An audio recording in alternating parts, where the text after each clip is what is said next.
Ugh, the sick day struggle is real. But with Dimetapp, it doesn't have to be. Children's Dimetapp works quickly to soothe multiple bothersome cough, cold, and allergy symptoms in a single dose. Our fast-acting formulas are designed with kids in mind, so they get everything they need and nothing they don't. Available in liquid and on-the-go chewable tablets. Tap the banner now to shop at Amazon and say goodbye to the sick day struggle with Dimetapp. Use as directed. This episode is brought to you by LinkedIn. Psst, healthcare pros, word's out, and it's too good to keep quiet. Look, LinkedIn is revolutionizing job hunting, making it possible to search by specialty, shift preference, and salary. Endless scrolling is out. Whether it's a mental health therapist or dental hygienist, finding the perfect role is faster and easier than ever. Head to linkedin.com/healthcare and start your search today. Industrial Light and Magic, LucasArts, Skywalker Sound, Lucasfilm Animation. This is Looking at Lucasfilm with Jim Hill and Dan Z. Well, hello, everybody. Welcome to a live recording of Looking at Lucasfilm. I am one of your usual hosts, Dan Z. Jim Hill, of course, is the guy who's sort of our podfather. The Podfather is a good name for him. I like that. And he couldn't be with us. He got a flu shot and then got sick. So, and then his wife did as well.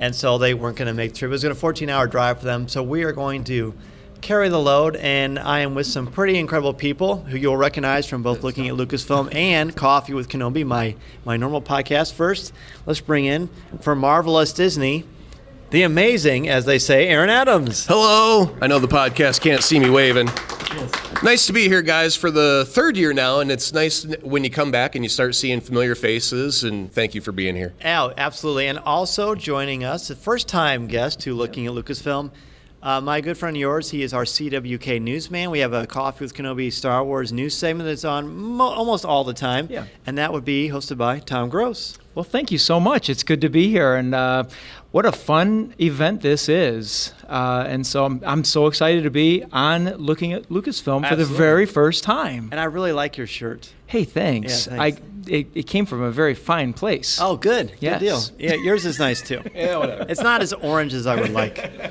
All right, so this is going to be cool. We have some ideas we want to talk about. There's some news from a recent Charles Soule comic book about Kylo Ren. It's going to come out very close to the Rise of Skywalker that we want to discuss.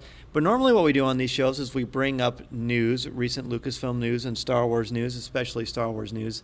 Although I have a feeling that in about 7 months or so it's going to be more Indiana Jones driven because of what Disney has in mind for marketing and all that good stuff. And then Jim will do some history stuff. So there's no history today. It's just going to be No history us. lesson. No history lesson. Oh, so we're skipping history. What do we got? Okay, so I'll just start off with the Charles. Are you all do any of you read Star Wars comics? Yes. Okay. So Charles Soule has a Kylo Ren comic book coming out, and it's going to tell the story of Ben Solo becoming Kylo Ren. It's going to be told in comic book form. I took a snapshot of something he posted on Twitter the other day, and these two haven't heard, so I'm going to read it. We're all going to react to it. Okay. With Ben Solo's fall come Kylo Ren's rise. Young Ben Solo is legendary Jedi Luke Skywalker's most promising pupil. As the son of Rebel Alliance heroes Leia Organa and Han Solo, as well as Luke's own nephew, Ben has the potential to be a great force for light in the galaxy. But the Skywalker legacy casts a long shadow. The currents of the dark side run deep, and Darth Vader's blood runs in Ben's veins. Voices call from both his past and his future, telling him who he must be. Interesting that it says must be, I think.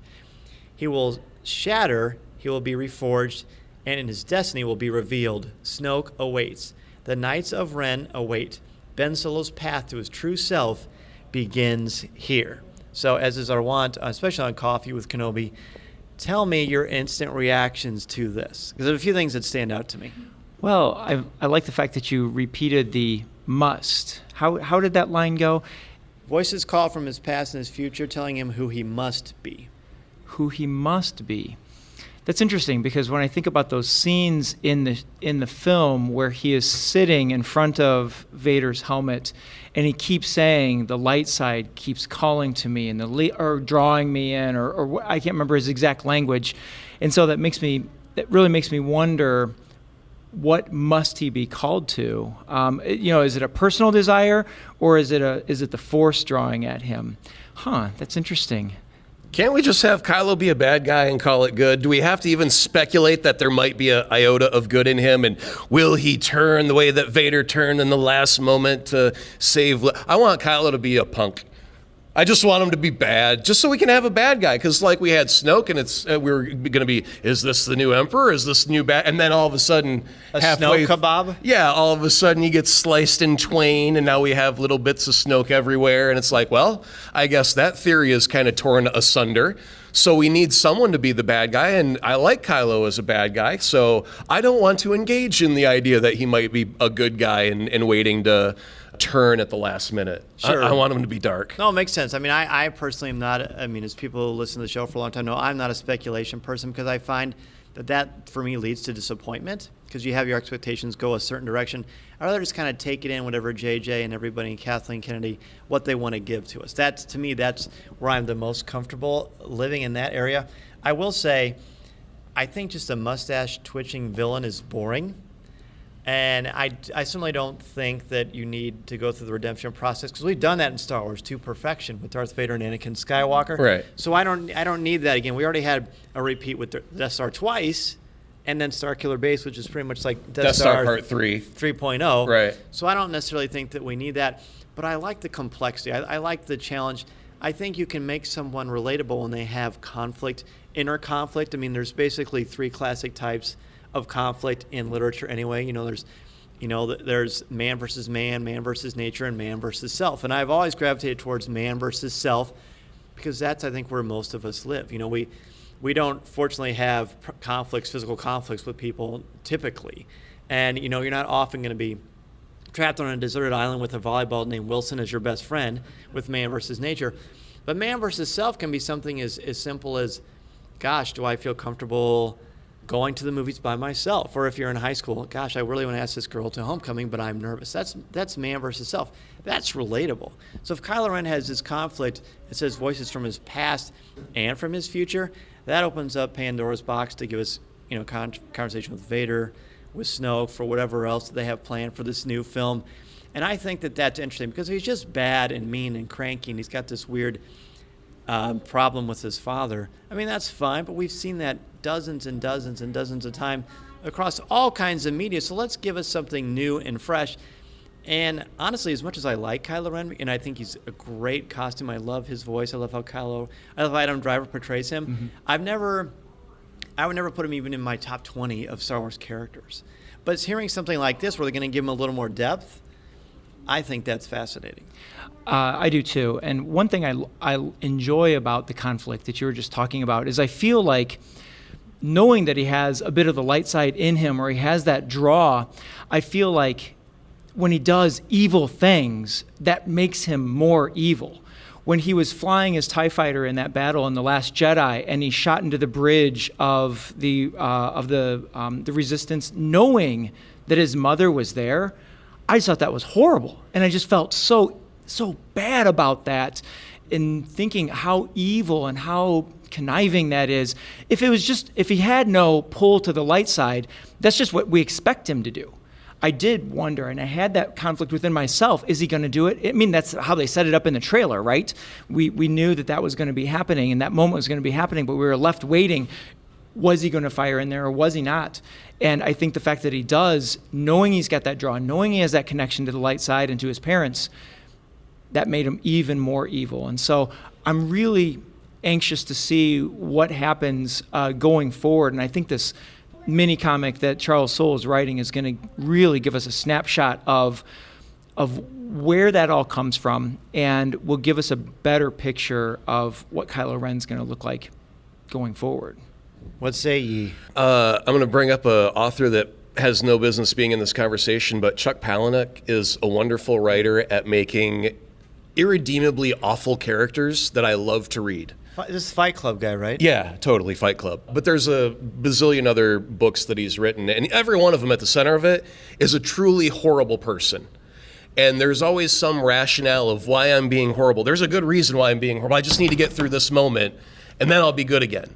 And I kind of look at Kylo I wish Chuck would write him, because it's entertaining to watch someone go into their own abyss and all the mistakes they make, where you're like, in a horror movie, don't open the closet, all the things that you're shouting to the character on screen, don't do this, don't do that. And Kylo, I know I have friends that root for him to have a turn at the end to be the good guy. And he teamed up with Rey. Doesn't that say something? Yeah, his butt was, in jeopardy for that moment.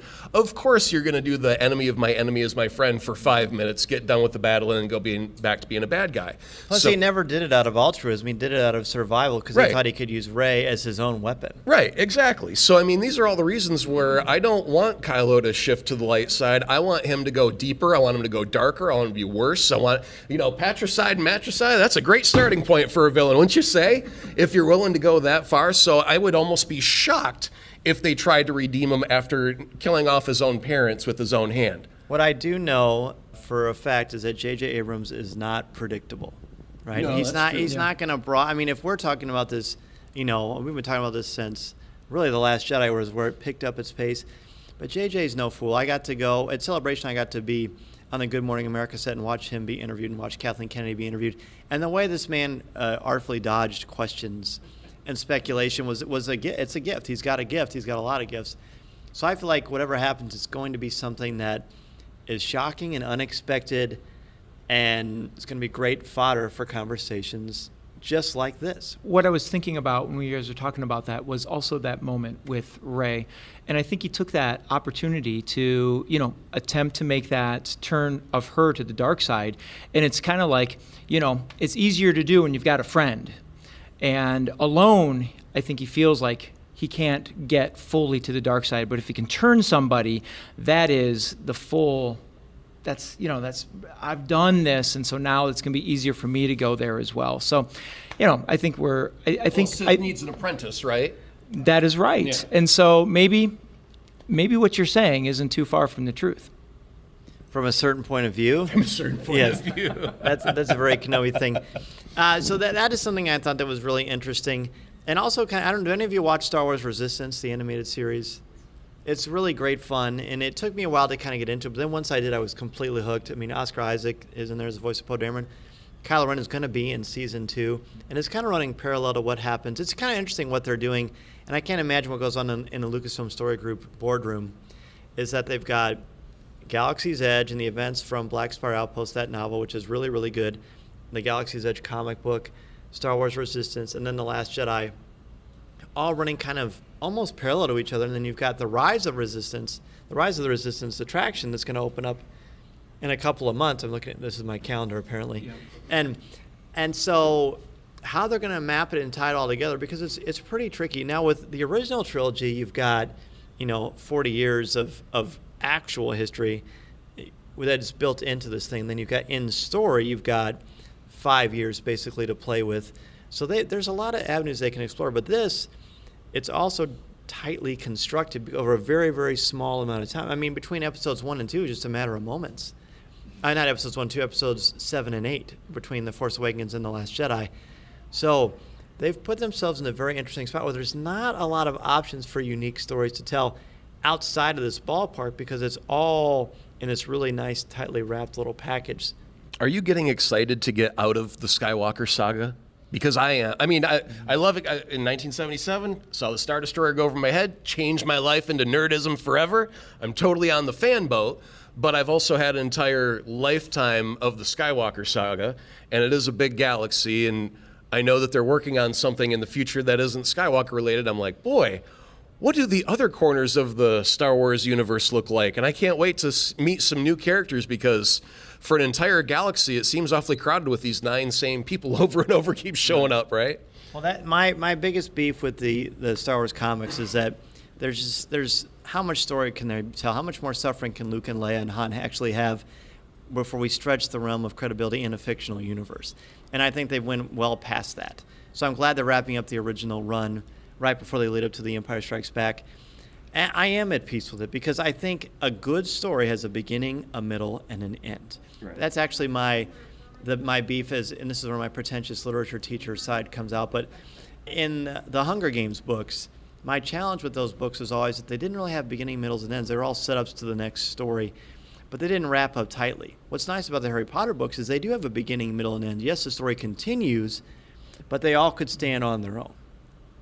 And whenever people bring up the Lord of the Rings, Tolkien wrote one book, one massive book, and the editors forced him to divide it up into 3 books because they knew it would generate more revenue, and history has shown that that worked out very, very well. So that's why there's a weird pause between, the Fellowship of the Ring and the Two Towers, because the way it ends, it's because the editors made them do that. So if we have this with a beginning, middle, and end, that's what I want. Other Star Wars is great. It certainly helps, continuing coffee with Kenobi if we have more Star Wars. But I'm happy and at peace with the Skywalker saga ending. And I hope that if they do end it, I hope that it actually stays ended. You can generate more ideas and revenue with a good storyteller. It doesn't have to be the same characters all the time.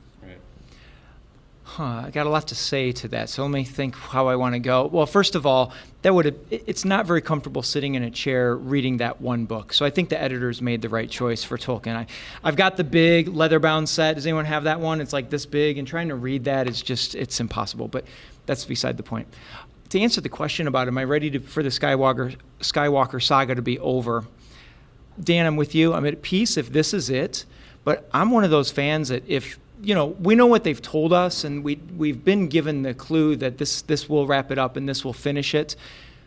But if something happens where it's not the end, as a fan, I'm good with that. It's been 40 years. In 1985 or 86, I thought it was done, and I was fine when it came back, and so that's okay with me. So I don't know. Yes, I'm at peace with it. Don't get me wrong.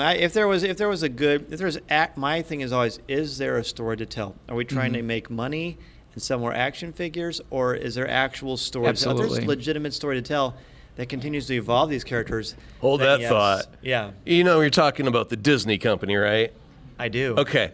Storyline don't matter. They go, hey, we could make $1 bazillion if we did just one more Skywalker story. They'll do it. Well, don't you think there'll always be money until the fans just riot and say no more and boycott all the theaters, which isn't going to happen. No. So I think that they're actually making a relatively smart call. Even if they don't follow it, they've announced it, that this is the end, right? Get ready for the end. We're going to move on with something new. If there was a massive fan outcry of, no, I can only handle Star Wars if it's Luke, Han, and Leia, and otherwise I'm done. Well, then they go, okay, we'll do one more. Oh, another trilogy or something. Maybe Disney Plus is a litmus test for that.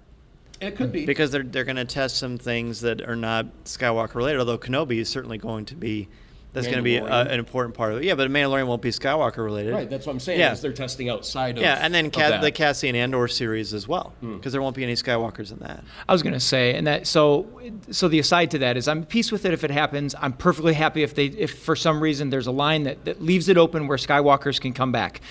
But I do love, and I love that you brought up the fact that it's a big galaxy. There are a lot of stories to be told. And so when it comes to The Mandalorian, to the Kenobi story, all the comics and the novels that come out, I'm ready to gobble those up. I love the history of this galaxy. I never thought at a point in my life that this would be where we are.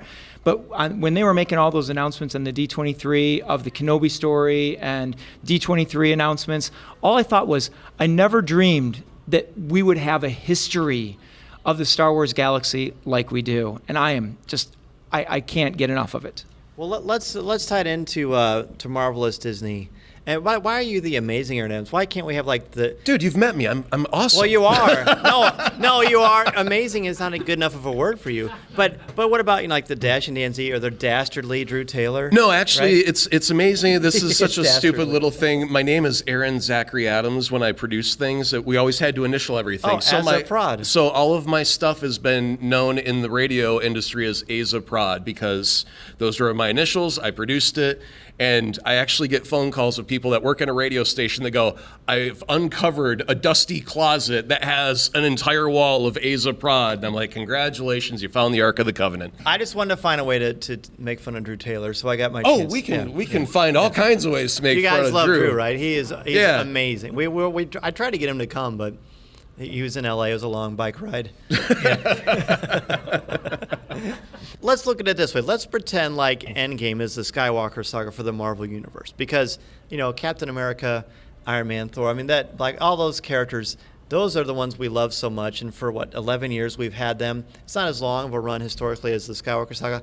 but that's pretty comparable. In some ways, maybe even more so, right? And look at the quality. Look at how much time. But we're branching off from them into other areas of the Marvel Universe, and it appears that it's going to be gold. I mean, it's still early, but Marvel hasn't made a misstep yet. So, well, one of the things that we were chatting with some of our listeners that were kind enough to come greet us, and he was, I got a bone to pick with you. And it was, no, I know, I'm just playing with you. But I was happy to have a disagreement with a listener that was about all the threads that are connected. Mm-hmm. And I had a coworker, and she's a hip girl, but she's, about 65, so hasn't seen all the Marvel movies, and she was just cruising through Netflix and went, hey, what's this Endgame thing? And hit play. And there's a talking raccoon and a tree and what the So she's on Twitter going, hey guys, has anyone heard of this Endgame thing? Is there something more to this that I'm missing? And everyone chimed in with, yeah, there's like 21 movies. You're going to be up for like the next month doing your homework to figure out that you came in at the last chapter of the story. Now, on the flip side of these things, I do like that we've had these threads, and I was comparing with Bond earlier. We've had different actors. But really for Marvel, all of these interconnected threads with a Thor franchise and an Iron Man franchise and a Captain America. If you look at Captain America, he's a soldier from the 1920s, an era that most of us are not familiar with because we didn't actually live in that time, right? Captain America is the biggest outcast we've got, just from the time displacement. Then you've got a billionaire who invents a flying suit of armor, and then you've got a Norse god of thunder who just drops in, and after the third movie, we're like, okay, it fits, right? And they shouldn't go together. That is chocolate and habanero peppers and gasoline. And somehow it tastes like a Reese's. And so we're still gobbling it up, and I do like that they have all those threads. And my only complaint was, if we have all these threads tying it together, it's really hard for a point of entry. Right. It feels like you have to go back 2 decades to Iron Man 1 to start that adventure. And so I always want, because I'm a fan, and I do like the way that it is connected, I don't want anyone to be left by the wayside. Sure. It's like they're kind of hitchhiking. It's like, sorry, man, you haven't seen the other 13 movies like we have. This is a closed conversation. You can't join us. That metaphor was delicious, by the way. Oh, thank you. Was it the gasoline that really topped it off? Yeah, okay. It sparked a lot for me, for sure. Yeah, but the one thing about the MCU that I have enjoyed, and I think it's different, that a lot of studios, unfortunately, they found success in something, and all the other studios want to jump on that bandwagon and go, we can do that too. How many people remember the Universal Monsters try that they gave with, let's see. One movie, right? Oh, no. There was The Mummy with Tom Cruise. Before that was Wolfman with Benicio del Toro. It was going to until it failed. Really? And then they went, well, that didn't work, so we're going to try it again, but this time a different Universal monster. This time we'll go with The Mummy. And instead of making a Mummy movie, we accidentally made a Tom Cruise movie that had a mummy in it. Right. And that didn't work out so well. So Universal has tried and they keep trying to make this cohesive universe. And as soon as a movie kicks off and makes its bank, they're going to go with that Marvel formula. DC tried with Justice League, and it didn't do as well. And now they're abandoning that, and they've got a Joker movie coming out that's not tied to a universe. It's its own standalone thing. I like that bravery. And in a most recent show with Jim, I said, basically right now, Disney has locked their cruise control in. They're not going to change course until they hit an iceberg. It will take a financial disaster for them to go, we need to do something different. Until then, you're going to get threads interconnected. It's all going to lead into one another. DC is going to go, and they're going to do their own little thing. Star Wars has been its own thing for decades now. They don't really need to change their formula. They know what they're doing. But a lot of movie studios go, we want to be in on this universe building idea, which is why Sony yanked Spider-Man away. Because they go, we've got all of his villains, but we can't use the hero. So they've got a Morbius, the living vampire movie coming out. They've got a Venom movie coming out. And it's like, this don't matter to any of it. Sure. And if this was not looking at Lucasfilm, we could make this a Spider-Man support group. It could be. Because I'm pretty support. bummed that he's not part of that anymore. But yeah. Yeah. Let's. Do you want to say anything about the Marvel thing before? Because I have an idea for something else. But go ahead. When you said that once you get to a certain point, it's kind of like this is our conversation, and you can't hop on. I will address that a little bit. When I introduced the Marvel Universe to my daughters, I have a 12-year-old daughter, and she's been wanting to be a part of this for quite a while, and I just keep scratching my head, going, how far back do I have to go? Because I don't have much time to get. I don't have all that time to get all that in, and so we just started with Miss Marvel.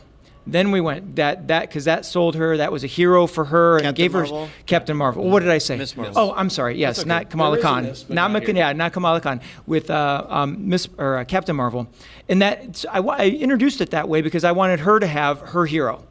And so then we went to Infinity War and gave her the big picture, and boy, the questions came flying. But I was able to address each one of those individually. And then we got to Infinity War and just blew her mind. And now she said, okay, what do I need to know to answer that? And what do I need to know to answer that? And so one thing I am super excited about is going back and starting over with her and starting that conversation from Iron Man, the first Iron Man, and going through and letting the light bulb turn on like, oh, yes, that is why. And I can't wait for that. So yeah, we're a little exclusive if you start too late, but boy, the opportunity's there to have a light bulb. I'm really excited to see what that looks like when the curtain has already been pulled. I want to ask you a very directly related question for both of you, by the way, and actually for all the people here. I don't have kids, but I know a lot of my friends who have kids who have the Star Wars question. Which order do I show my kids Star Wars? I'm sure you've addressed it. 4, 5, 6. Okay. You say 4, 5, 6 from the audience. Now, you're okay with jumping into the MCU willy-nilly, like there's no rules. Yes. How do you approach Star Wars? Is it the same willy-nilly factor? You just jump in wherever you want? No. Oh, now there's rules. Okay, your universe gets rules, but mine doesn't. I see where we're at. Oh boy. That fly is dead. So the same daughter, I started, and we went, I don't remember the names of the orders, but we went the way I saw it. 4, 5, 6, 1, 2, 3, and then 7. The Now, machete order is 4, 5, 6, 1, 2, 3, basically. yeah, so. Or 4, 5, 1, 2, 3, 6. 6. Yeah, a lot of people say Which six. I've done that as one of the things I do in my mythology class is I do show 4, 5, and then 1, 2, 3, and then 6. And I'm telling you, if they're older, that's the way to do it because the reveal of the twins in episode 3 is so much more powerful than episode 6 with a casual conversation between a Force ghost and a burgeoning Jedi. And then it makes it so much more painful watching Anakin's fall because they have context. And then when he gets redeemed in Return of the Jedi, there's like this incredible emotional release that I don't think was built in when we saw these in 77, 80, and 83. So for teenagers, that's what I would suggest. But I didn't mean to cut you off. No, that's okay. And I was just going to say for my younger daughter, who's 8, who now has grown up with Rey and Finn and Kylo Ren, she hasn't seen any of them. She just knows them by name, and she's seen the Resistance program. So the way I will introduce Star Wars to her is 7, 8, and then she'll go to the release of 9. At least I'm hoping for that, and then we'll go back. And so I don't know from there. If you've seen 7, 8, 9, what do you go back to first, 1 or 4? Well, see, so Mason is 6. So I showed him episode 4 when he was 3. And then we watched 5, and then we watched 6 within about a 2-year span. And then and then I showed him 1 and 2, and he's 6, and he's not seen episode 3, even though he asked me about it probably 3 or 4 times a week. And he's not going to see episode 3 for a long time because there's well, not only does he have to wait, but more importantly, there's a sequence where Anakin kills these children, and I just don't like that. I don't want him to have to digest that. Although I tend to think of that part as more metaphorical, him losing his innocence, than actually happening. That helps me make peace with that anyway. So he saw 4, 5, 6, 1, 2. Then he's seen all of Rebels, and we're starting to watch Clone Wars. And he's seen 7 and 8, right? And I am going to take him to see episode 9 after I screen it, of course, about a half a dozen times. And that's just in the first day. But I do think, all things being pure and equal, you got to do 4, 5, 6, 1, 2, 3 because of en media res, the Latin term where you start a story in the middle and you go backwards, which is what Homer did with the Odyssey and the Iliad. That's what all the classic mythological archetypes do. And there's more powerful narrative in that. So what we've come for today is next week we're going to be launching a new app for Coffee with Kenobi that tells you how to order Star Wars for different age groups, That's right? right, Yeah, that's if they're right, teens, that's you right. got to go this order. If they're younglings, they Yes. have to get this order. Yes. Yeah, right. Now, Marvel is a different... I do appreciate that because Mason has seen... The first Marvel movie he saw was Far From Home because it was in theaters and we had some time and I'm a teacher, so the summer was off. And he loves Spidey.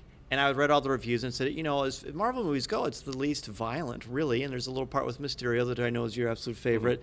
Where I said, I warned him that you want to close your eyes, and he didn't. And he thought it was cool and didn't bother him in the least. And I showed him the original Avengers just because I wanted to give it a taste. Because I can't show him the original Iron Man because there's some pretty dark stuff there. Captain America's got some blood, some dark stuff. I mean, it's really, you have to gauge it kind of on where your kids are at. Now, Kaylee's older. Right, and Kelsey's older, so it's different. So I'm like racking my brain about what can I show him. He wants to see Age of Ultron because he loves the Hulkbuster. That's what he wants to see. Yeah, but Marvel for some reason, and parents can empathize with this.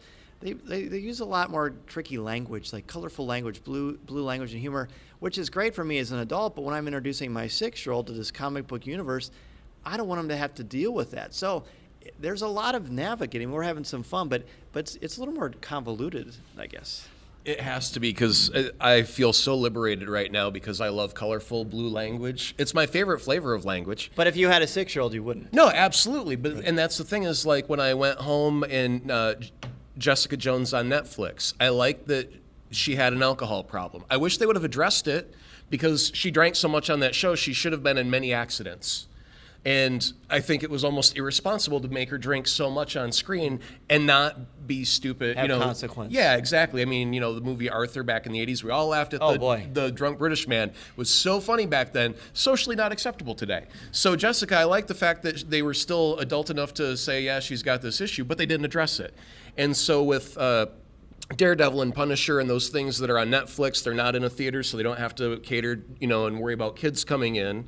They can be a little bit more free with the language, with the adult themes that go along with all of that. So as an adult fan, I grew up with the squeaky clean version when Marvel gave me Marvel Knights, which was, about the repercussions of crime and the dirty underbelly. It was more adult and more realistic, and that was kind of what kept me going in my 20s. When I didn't want to read the kids version, I wanted to read a more adult version. So Netflix to me is my Marvel Knights adult version where they can use language and whatnot.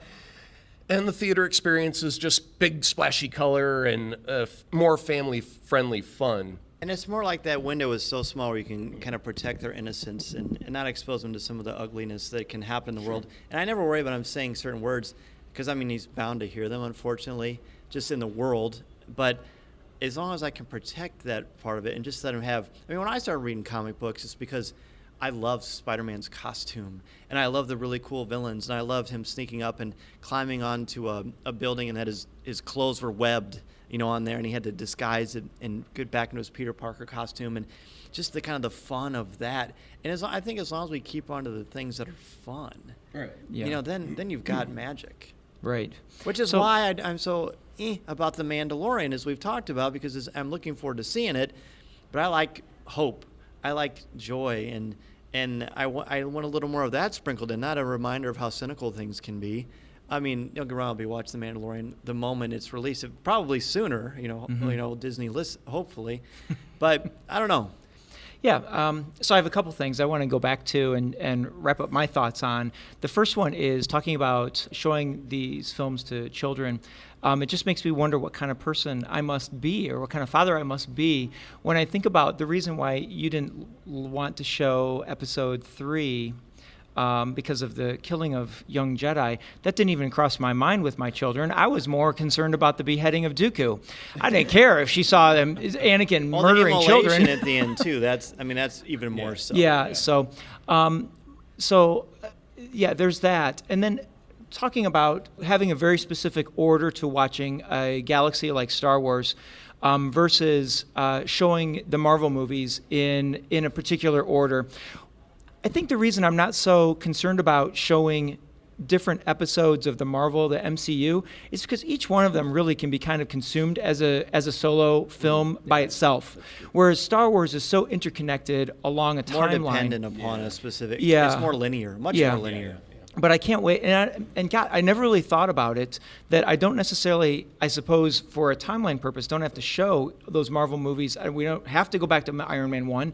We could go back to the Captain America first or something like that and allow those light bulbs to come on because, again, we know the end of the story, but what we'll see. So I think that's why I wasn't too concerned about that. Oh, that's a good point. You're right that each Marvel movie is more standalone-ish. Yeah.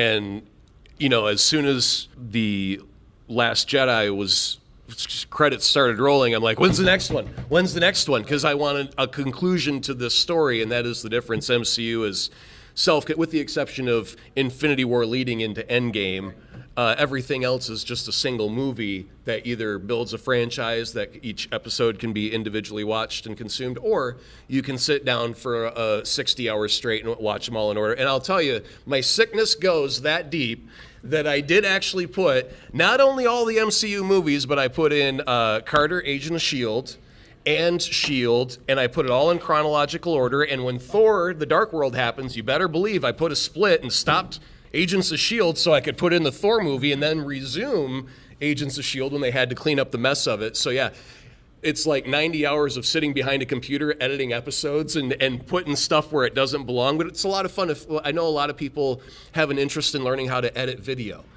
A great exercise, take The Amazing Spider-Man, remove all the stuff about his parents that never gets used anyway. You've got a stronger film. You will enjoy The Amazing Spider-Man a little bit more by taking that bit out. It makes it a stronger movie because they never resolved it because they never got to the third one.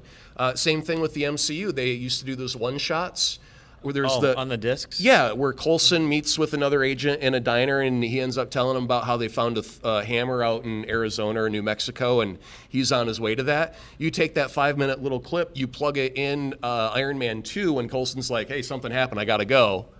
Plug in that scene, and then you have to find a way to tie Iron Man back into Thor.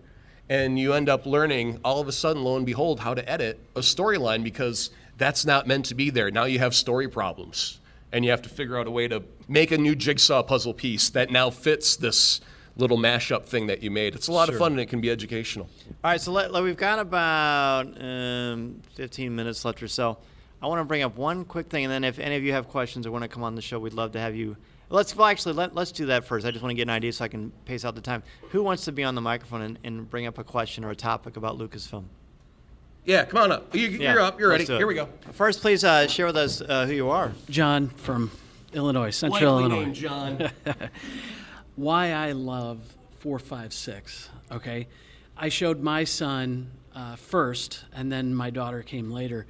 I actually showed my son at a young age and made him wait a couple of years just because I wanted the build of the anticipation that I felt.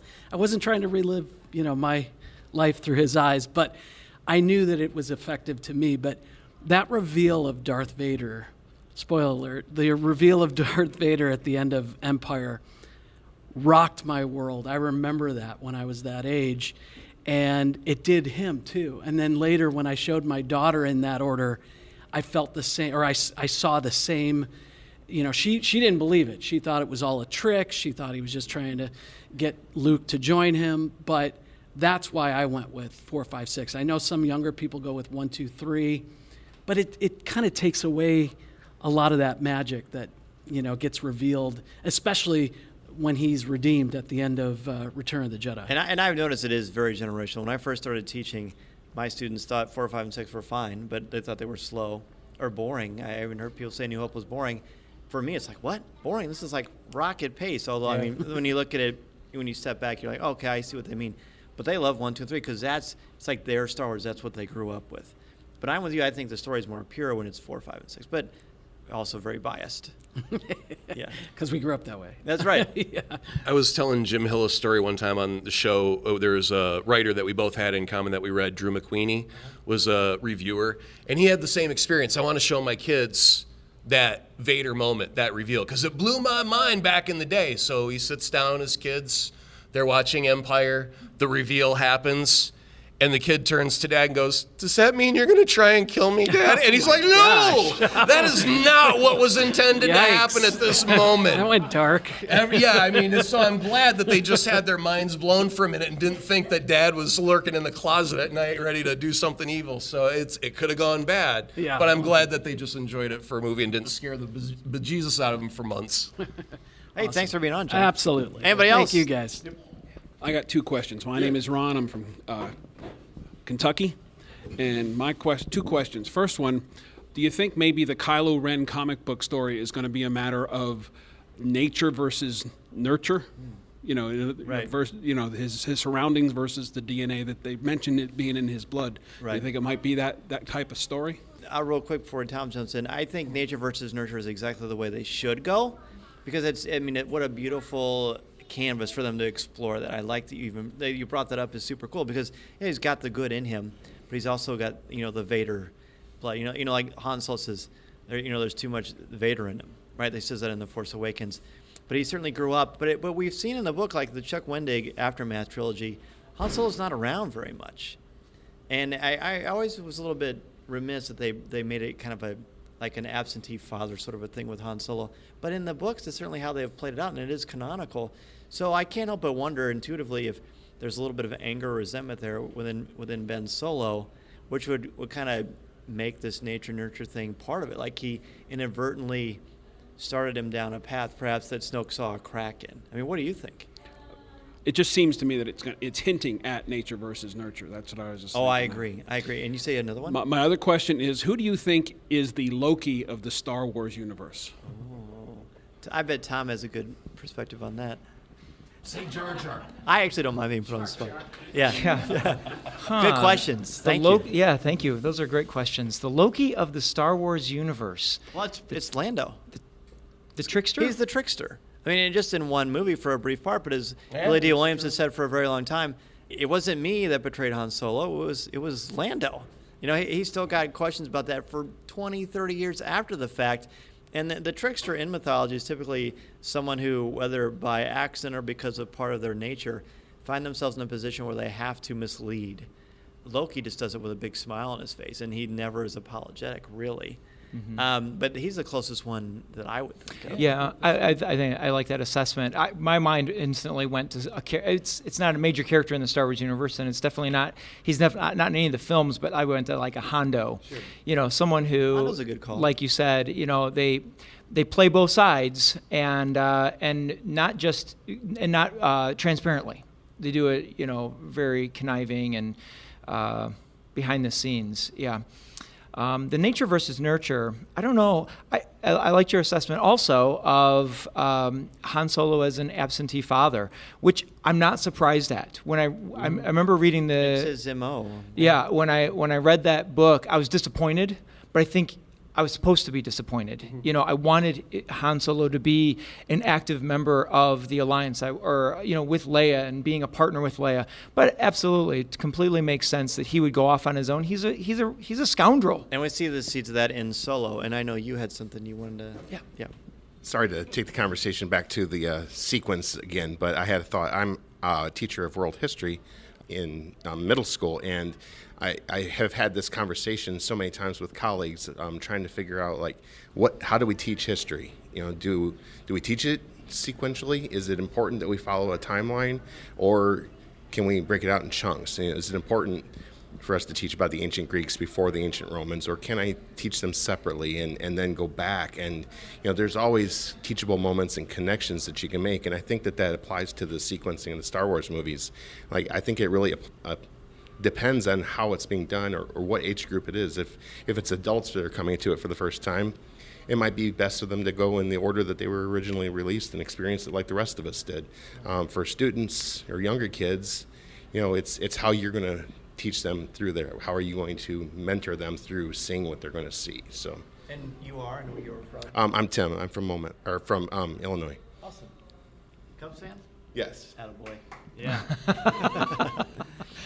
I'll talk about that first, because I, at one point, being a librarian now, but at one point I did teach history, and with a partner, we co-taught an English history class together, and we approached it two different ways in a couple different years, and it was interesting, the reveals when you teach history backwards, how when you're teaching something that's more current and then you rewind and teach something else that shows the impact of that, there are a lot of aha moments as to, oh, this is why in the last unit when we were in the, I don't know, for whatever, in the Civil War, when that happened, that was because of this that we're learning now in the 1820s.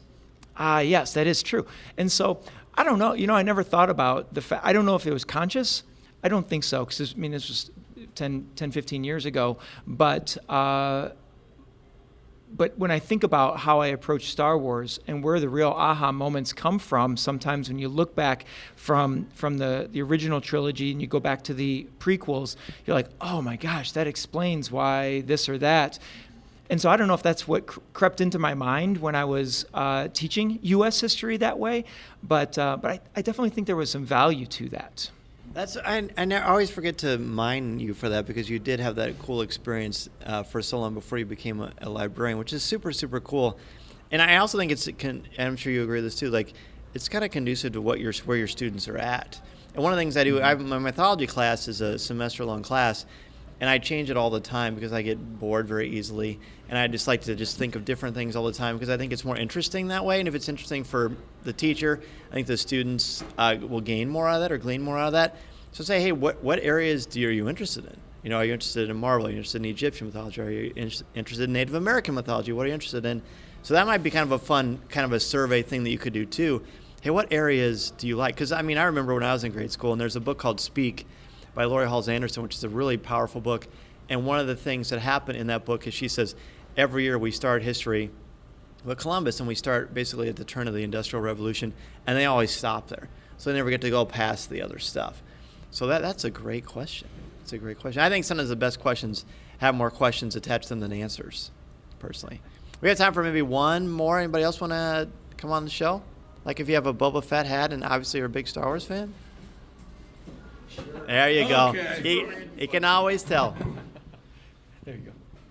Will the Ewok movies ever become canon? No.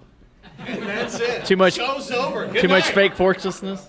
No, I mean, I think that they like them. I know that they like them. In fact, we just did a show on looking at Lucasfilm about them. So I guess that might be one of the things that sparked your idea. But I think that with the new thing, they want to do stuff that's going to really push on Disney Plus and that kind of stuff. And I don't know. I think, and they might. I mean, I know they take elements from. I mean, that big creature from the first Ewok movie was in an episode, Forces of Destiny, with Luke and Leia, and that is canonical. So I think they'll just use it as a minefield and take stuff, just like they do with the Star Wars Legends line, and grab stuff. But just in context how it is, I highly doubt it. For clarification, were you asking because you want it to be canon, or are you just morbidly curious about whether it could be? Morbidly curious. Oh, did I say morbidly curious? I meant morbidly curious. Yeah, okay. It was great. Right. Yeah, very fun. Interesting. Anybody else?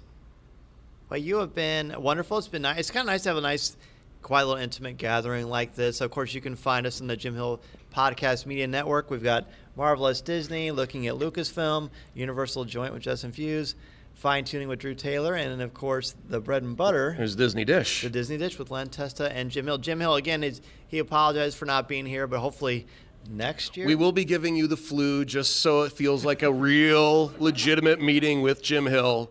But after you get your influenza, you have to leave. Hey, thank you so much, everybody. And if you're a big Star Wars fan, be sure to check out Coffee with Kenobi each and every week as well. Thank you so much. Thank you, guys. Thank you for listening to Looking at Lucasfilm with Jim Hill and Dan Z, one of many great podcasts on the Jim Hill Media Network. This episode is brought to you by LifeLock. It's Cybersecurity Awareness Month, and LifeLock has tips to protect your identity. Use strong passwords, set up multi-factor authentication, report phishing, and update the software on your devices. And for comprehensive identity protection, let LifeLock alert you to suspicious uses of your personal information. LifeLock also fixes identity theft, guaranteed or your money back. Stay smart, safe, and protected with a 30-day free trial at LifeLock.com/podcast. Terms apply.